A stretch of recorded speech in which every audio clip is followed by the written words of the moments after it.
Tu t'intéresses à la crypto, tu as même déjà investi un peu, beaucoup, passionnément, à la folie. Alors forcément, tu dois te demander s'il est temps de prendre des profits ou pas. Dans cette vidéo, pas de chichi, pas de blabla. On peut parler de halving, de cycle, de la lune ou de Nostradamus. Mais moi, aujourd'hui, je vais te parler de ce que font les gros acteurs, les baleines et les institutions. Car ce sont eux le vrai baromètre du marché. Aujourd'hui, tu l'as compris, on va évoquer le scénario bearish, donc baissier du marché sur les prochains jours. Car c'est bien beau de crier au bull run à tout va. En tant qu'investisseur, nous, ce qu'on doit faire, c'est garder la tête froide et prendre les bonnes décisions pour notre portefeuille. Salut, moi c'est Jay, nous sommes le mercredi 10 septembre 2025 et aujourd'hui on va parler actualité, mais également psychologie d'investissement. Et si tu aimes le trading, la deuxième partie de la vidéo est faite pour toi, je te montrerai exactement ce que je fais tous les jours sur Bitcoin pour générer du revenu. Alors est-ce que tu es prêt? On va commencer.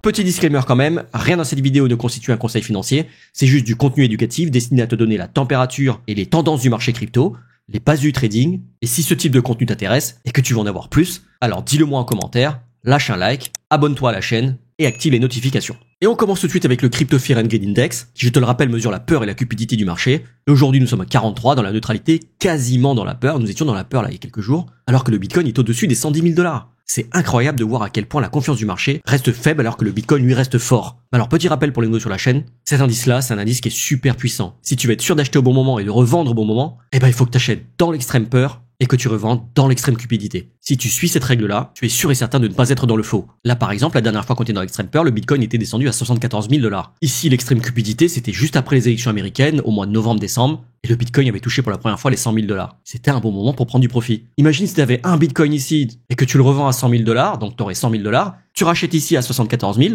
mais vu que toi tu as 100 000 $, tu rachètes 1,35 BTC, soit 35% de profit. Ça se vérifie dans le passé d'ailleurs. Si tu achètes dans l'extrême peur et que tu revends dans l'extrême cupidité, tu es toujours gagnant. Mais après tu vas me dire, ouais mais regarde Jay, là on est à peu près au neutre, qu'est-ce qu'on doit faire maintenant? Bon, ce graphique-là, évidemment, c'est pas Madame Irma. Il sert de stratégie à long terme, sur plusieurs mois, années. Donc oui, si on est en plein milieu, on est en pleine incertitude, et donc vaut mieux ne rien faire. Mais ma petite idée me dit que tu as quand même envie de savoir quoi faire aujourd'hui. Et donc reste bien jusqu'à la fin parce que je vais t'expliquer ça dans la suite de la vidéo. Et on commence tout de suite les news avec, tu le sais, la décision de la Fed, qui est donc la réserve fédérale des États-Unis, l'équivalent de la BCE en Europe, concernant les taux directeurs et qui doit avoir lieu le 17 septembre prochain. Aujourd'hui, sans surprise, les marchés estiment à 100% de probabilité que la Fed baisse effectivement les taux. Mais la question est maintenant de savoir de combien de points de base elle va baisser. Standard Chartered, qui est une très grande banque britannique, estime que la Fed baissera les taux de 50 points de base, et donc de 0,5%. BlackRock, qui est le plus gros fonds d'investissement au monde, eux disent que la Fed devrait baisser de 50 points de base. Du coup là-dessus, ils sont plutôt d'accord. Mais alors Trump, quant à lui, jamais dans la demi-mesure, il déclare que la Fed est cassée, que Powell était en retard pour augmenter les taux, maintenant il est en retard pour les baisser, et que cette fois-ci, il faut absolument qu'il les baisse de 50 à 100 points de base, donc de 0,5 à 1%. Alors petit rappel encore pour les nouveaux, les taux directeurs de la Fed, ce sont les taux qui vont driver l'économie, et donc les taux auxquels l'argent va être emprunté. Donc logiquement, si les taux baissent, ça coûte moins cher d'emprunter de l'argent, et donc il y a plus de liquidité sur le marché, et qui dit plus de liquidité sur le marché dit plus de ruissellement sur les actifs à risque, comme les cryptos.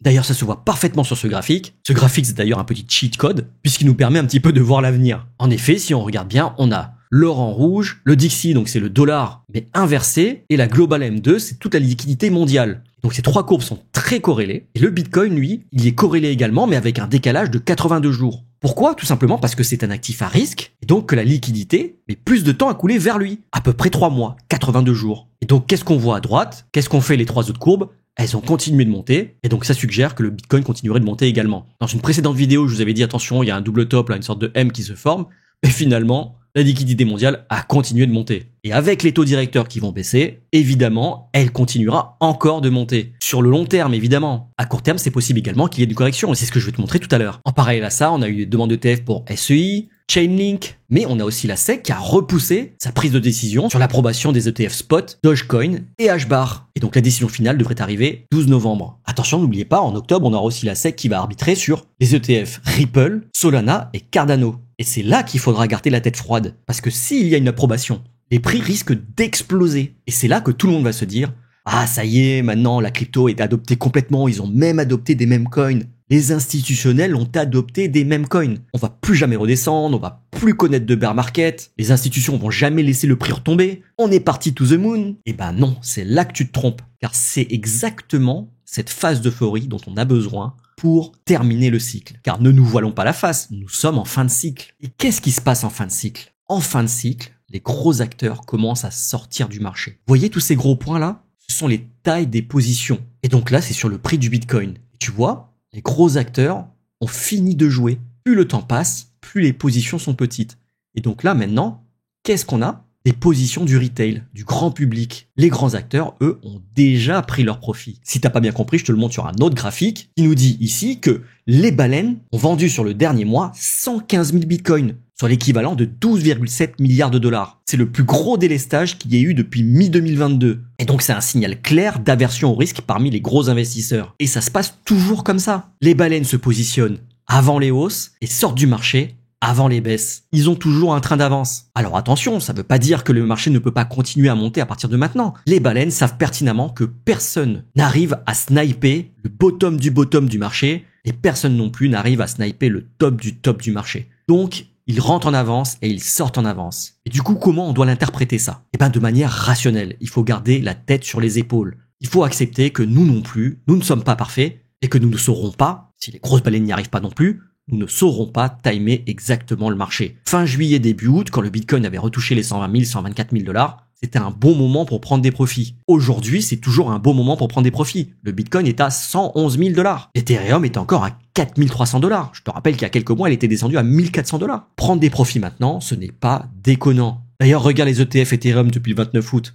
Eh ben, ils vendent. Ils ont racheté un petit peu hier, c'est vrai, mais ils ont quand même pris pas mal de profits. Sur Bitcoin également. Alors on n'a pas eu que des journées rouges, on a eu quelques journées d'achat, mais les baleines savent prendre des profits. Et ça, tu dois l'intégrer. Tu ne peux pas baser toute ta stratégie sur le simple espoir que le prix va encore monter. Oui, il peut monter. Oui, c'est également ce que je pense, mais parce que je sais également que je peux me tromper, j'ai pris des profits. Et là, tu vas me dire, mais oui, Jay, mais si je suis pas en profit, je fais quoi? Eh ben, t'as deux solutions. Soit t'as absolument besoin de ton pognon, et là, c'est que tu n'aurais pas dû investir cet argent. Je le rappelle tout le temps dans mes vidéos, mais la crypto, c'est un actif très risqué. On investit que ce qu'on est prêt à perdre. Deuxième option, tu n'as pas tout de suite besoin de cet argent. Et bah, tu vas voir ma vidéo sur comment savoir si ton altcoin a encore du potentiel. Et là, tu décides si tu gardes encore pour le long terme, en espérant qu'il se relève, ou si tu penses que le projet est mort, il vaut mieux revendre et réallouer tes fonds sur un token plus prometteur. Alors c'était tout pour les news, on passe tout de suite au calendrier économique. Pour cette semaine, attention à jeudi, on a l'IPC Core, le CPI. Même si on n'a pas beaucoup de suspense, le CPI, c'est un des deux indices principaux que regarde la Fed pour arbitrer justement sur les taux directeurs. C'est l'indice d'inflation. Si l'indice monte, ça réduit les chances que la Fed baisse les taux. Si l'indice baisse, au contraire, ça augmente les chances que la Fed baisse les taux. Et pourquoi? Parce que l'inflation, c'est quoi? L'inflation, c'est que l'argent, à force d'être imprimé, est dilué. La conséquence, c'est que par exemple, si on prend l'euro, si l'inflation augmente, 1 euro aujourd'hui vaut moins cher que 1 euro hier. Et donc la conséquence, c'est que les prix augmentent. Toi, tu te dis simplement, les prix augmentent, il y a de l'inflation, etc. L'inflation, en fait, c'est que la valeur de ta monnaie se dilue à cause d'une trop grande création de cette monnaie. Et donc l'outil que les banques centrales utilisent pour réguler justement cette inflation, cette dilution de la monnaie, pour maintenir l'inflation à un taux entre guillemets correct, ils vont utiliser les taux pour raréfier ou au contraire rendre l'argent plus disponible. Si les taux augmentent, ils raréfient l'argent et donc la monnaie prend de la valeur puisqu'elle devient plus rare. À l'inverse, s'ils baissent les taux, il y a plus d'argent disponible et donc sa valeur est diluée et l'inflation augmente. Allez, on passe au trading. On regarde tout de suite la liquidation heatmap. Petit rappel pour les nouveaux, on en a beaucoup sur la chaîne ces temps-ci. Pour lire cette carte, c'est très simple. On regarde la légende sur la gauche et on voit que plus c'est jaune, plus il y a des grosses liquidations à aller chercher. Alors on dit liquidité, liquidation, je t'explique tout de suite. Liquidation, pourquoi? Parce qu'en fait, sur ces niveaux-là, là où il y a du jaune, ce sont des positions de traders qui vont se faire liquider si le prix arrive à ces niveaux. Là par exemple, on regarde à 107 113 dollars, il y a 50 millions de dollars qui vont être liquidés. Ce sont des positions avec levier. Alors si tu comprends rien à l'effet de levier, j'en ai fait une vidéo complète et je t'explique même comment trader avec du levier 500 sans risquer la liquidation. Donc va vite la voir, une fois que tu auras compris l'effet de levier, reviens sur cette vidéo. Donc là, ce sont des traders qui ont parié à la hausse avec du levier. Si le prix redescend, ils sont liquidés. Et donc un pari à la hausse, c'est quoi? Un pari à la hausse, c'est un achat. C'est un long. Et donc la clôture d'un long, d'un achat ou d'un pari à la hausse, c'est quoi? C'est une vente.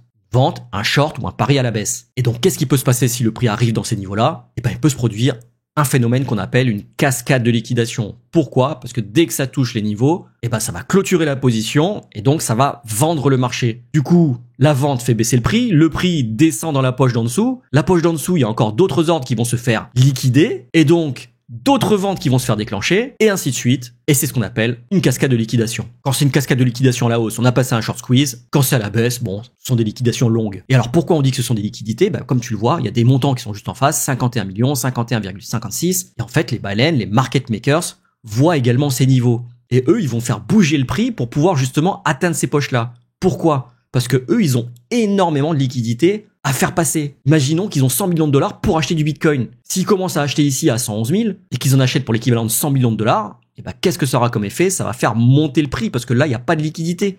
Il n'y a rien en face, il n'y a personne qui est en train de vendre. Donc le fait qu'ils achètent, ça va faire monter le prix de manière exponentielle. Alors que si à l'inverse, ils font baisser le prix sur les niveaux où il y a effectivement des poches de liquidité, et c'est pour ça qu'on appelle ça aussi des liquidités du coup, là ils savent que à 107 113, il y a 49,6 millions, à 106 910, il y a 51 millions, et ainsi de suite. Et donc qu'est-ce qu'ils vont faire? Ils vont pousser le prix à la baisse en vendant du Bitcoin de manière à faire en sorte à ce que leurs gros ordres soient exécutés au prix. Est-ce qu'il vaut mieux acheter à 111 000 et que du coup, vu que le prix aura augmenté, leur prix moyen d'achat, ce sera peut-être 111 500 voire même 112 000? Ou au contraire, est-ce qu'il vaut mieux pas faire chuter le prix et faire passer tout son ordre à 107 000 dollars? Le calcul est vite fait. Les market makers, qu'est-ce qu'ils vont faire? Ils vont faire chuter le prix pour pouvoir passer leurs gros ordres ici. Et donc, c'est pourquoi ces niveaux-là auront deux effets. Le premier, c'est un effet aimant, c'est-à-dire qu'ils vont attirer le prix vers ces zones-là, mais également un effet de rejet, de rebond. Pourquoi? Parce que il y a des baleines qui se seront positionnées ici à l'achat, et ici en vente. Et donc, s'il y a plein de baleines qui se sont passées le mot et qui ont mis des ordres d'achat ici, qui surpassent la liquidité disponible à la vente ici, ça évitera l'effet des cascades de liquidation et ça va rebondir directement dessus. C'est souvent vrai sur des gros niveaux. Si en revanche, il n'y a pas beaucoup de baleines qui sont positionnées, là, il va se produire une cascade de liquidation. Voilà comment interpréter cette liquidation heatmap. Et moi, avant chaque session, j'aime bien regarder un petit peu comme ça. Là, j'ai regardé sur un mois, mais tu peux regarder aussi comme ça, sur 24 heures, et voir où sont les poches de liquidité, mais du coup, c'est à court terme. Si tu fais du swing, ça sert à rien de te mettre en 24 heures, par exemple. Vaut mieux te mettre sur des time frames un peu plus élevés. Alors, sur Discord, j'ai un abonné qui m'a demandé, grosso modo, comment je faisais mon analyse technique,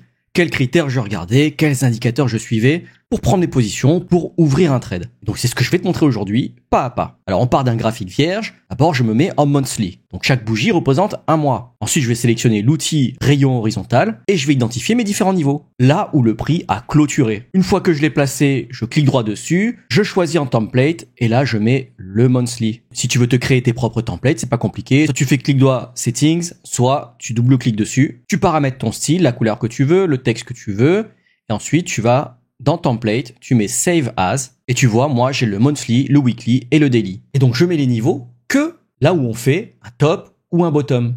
Donc là, au lieu de prendre à nouveau l'outil, je vais appuyer sur la touche contrôle et je vais tirer celui-là. Ça va le dédoubler et je vais en mettre un ici. Pareil pour ce bottom là, pareil pour ce top là, pareil pour ce bottom et ainsi de suite. Une fois que c'est fait, je vais ici dans calque, je les sélectionne tous, clic droit, on va créer un groupe.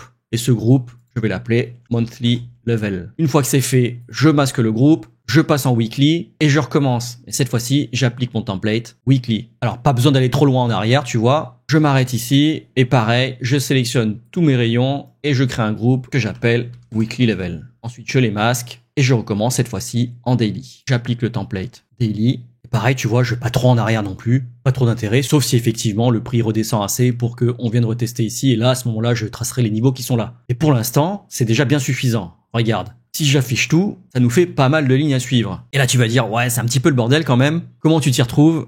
T'inquiète pas. Pour l'instant, on est en daily. Moi, je fais du scalping. Donc, on va zoomer encore un petit peu et tu verras, on y verra bientôt plus clair. Mais alors, avant de zoomer, je vais maintenant identifier des zones. Là, tu vois, on est toujours en daily et j'aurais pu identifier, par exemple, ce fair value gap. Fair value gap, c'est une zone de déséquilibre du marché. Sur cette zone-là, en fait, les acheteurs ou les vendeurs, si on est sur une baisse, et là, du coup, on est sur un fair value gap haussier. Et donc sur cette zone-là, le marché a été déséquilibré, les acheteurs ont été beaucoup plus forts que les vendeurs. Donc forcément, dans le futur, ce sera une zone de réaction où le prix peut potentiellement rebondir. D'ailleurs, tu vois qu'elle a rebondi une première fois, une deuxième fois, on est reparti à la hausse et qu'ensuite elle a cédé. Alors en dessous, qu'est-ce qu'il y a comme zone de support? Parce que tu vois qu'ici, on a rebondi là. Et ben ici, juste avant la hausse, en fait, on a ce qu'on appelle un order block. Un order block, c'est la dernière bougie baissière avant un mouvement haussier. Et donc on pouvait l'identifier comme ça. Et donc ça, c'est un order block. Et si on regarde bien, ici, on avait aussi un fair value gap. Donc là, on aurait pu aussi tout simplement prendre ce fair value gap et se mettre comme ça. D'ailleurs, c'était un poil plus précis. Tu vois que cette zone de déséquilibre, même si elle a été testée ici, et que le prix s'est bien battu, ce sont les acheteurs qui ont gagné largement, et donc c'est naturellement une zone de support ensuite. Alors celle-là, je vais la laisser parce qu'elle est toujours d'actualité, vu qu'elle n'a pas été cassée, le prix n'a pas clôturé en dessous. Celle-là, bah non, c'est mort, le prix a clôturé en dessous depuis, elle est purgée. Et donc celle-là, je vais appliquer un template, et je vais appliquer le template daily. Moi j'aime bien que ce soit comme ça, plus de visibilité. Et on voit qu'on en a un autre ici, hop, que pareil, le prix n'a pas clôturé en dessous. Donc, il est encore valide. Alors du coup, si on le fait pour les zones de support, il faut aussi le faire pour les zones de résistance. Et ben là, regarde, tu as une zone de déséquilibre qui est située juste là. Pareil, on va se mettre en daily. Et donc tu sais que dès que le prix va arriver dans cette zone, il va forcément réagir. Maintenant qu'on a fini de regarder en daily, on va passer en 4 heures. Je sais, ça fait beaucoup, mais c'est important d'avoir le maximum de confluence quand on trade. Confluence, on va dire, ce sont des indices qui, mis bout à bout, vont t'aider à prendre la bonne décision. Et là, en H4, on a quoi? On a un petit fair value gap ici, pas encore purgé. Hop, on l'étend, on clique droit et on met le template H4. Et donc là, tu vois, on a deux zones qui se chevauchent, une zone daily, une zone H4. Pareil ici, on prend la H4 et on vient tracer et on l'identifie. On fait la même chose en 1 heure. Et donc là, on va regarder. Ici, on a une belle zone en H1, on étend. Là aussi, j'en ai une toute petite, mais ça correspond au H4. J'ai pas besoin non plus de polluer mon graphique. J'en aurai une juste là. Pareil, j'étends, me mets en H1. Et voilà, maintenant, j'ai quadrillé mon prix. Je sais à peu près là où ça va réagir. Ça, ce sont les grosses zones que j'identifie à l'avance de manière à me faire des scénarios court terme. Parce que moi, je scalpe. Du scalping, c'est du trading très court terme. Je vais faire mon analyse technique sur une time frame 5 minutes. Et je vais même prendre position sur une time frame 1 minute. Et donc du coup, je vais rafficher mes niveaux. Là, tu vois déjà que zoomer comme ça, il n'y en a plus trop qui sont visibles. Et donc là, je sais que potentiellement, on arrive dans une zone de short et qu'il sera peut-être temps effectivement d'ouvrir un pari à la baisse. Et là, qu'est-ce que je vais attendre? Je vais attendre une pattern de retournement. Là, pour l'instant, par exemple, j'ai aucun trade à prendre. Je vais pas aller long le marché alors qu'on vient de monter tout ça. Et je vais pas le short non plus alors que toute cette zone-là, potentiellement, est une zone de rejet.